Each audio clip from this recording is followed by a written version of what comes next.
Ngiyabingelela kubona bonke abantu enhla nasezansi kuphi nje lana engibukele khona njengamanje uMdumazi lo umfana kaMhlongo ngibona benza igeza lendalo.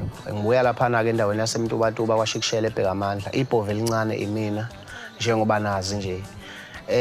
Kulabo ke nalabo abaqalayo ukuthi sidibane namhlanje ngichaza lapho kakhulukazi ngoba ngicabanga ukuthi sekukaninganyana abantu bengibona. Inhloso yokuba lapha phambi kwenu ke esikhathini samanje ngizonithulela umsebenzi wami omusha sha ngaphansi kweqembu elisha engilenzile libizwa ngokuthi Amagoso. Igoso yimina kanye nabo bonke nje abafana engisebenzisana nabo sibizwa ngamagoso njengoba kwaziwa nakubalandeli ukuthi Amagoso namagosokazi. So Amagoso kungokuqala release azokhipha i-album enesihloko esithi Ziyakhonkotha. Ukuthi ngichaza ukuthini mangithi ziyakhonkotha ngeke ngize ngikuchaze kakhulu ngicansi sodibana nakho phakathi engomeni.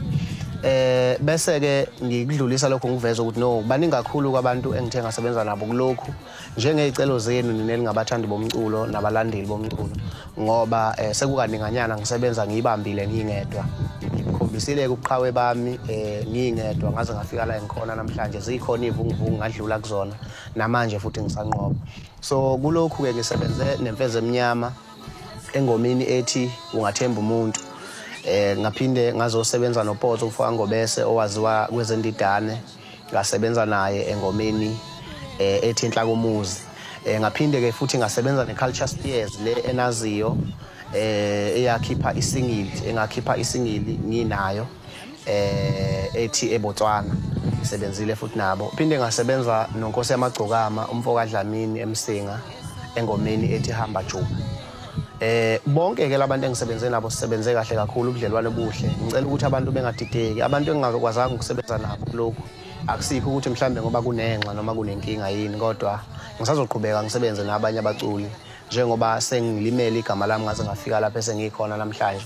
Sengikhombisile ukuthi akekho umuntu engincike ngaye futhi ngilaye ngikhona nje ngenxa yamandla ami namandla enu ningabalandeli bomculo enhleze ngingeseka ningikhombisa konke okuhle. So ngiyacela ke bafowethu nuseke umsebenzi wami niwuthenge nje endaweni efanele. Okwamanje ke ingoma esahamba phambili neshisa ikhotha ingoma ethi ngizolala ngiduma. Ukucacisa nje angeke size sikunanazi lokho size silokho sikugqokisa sekumbathisa sithini.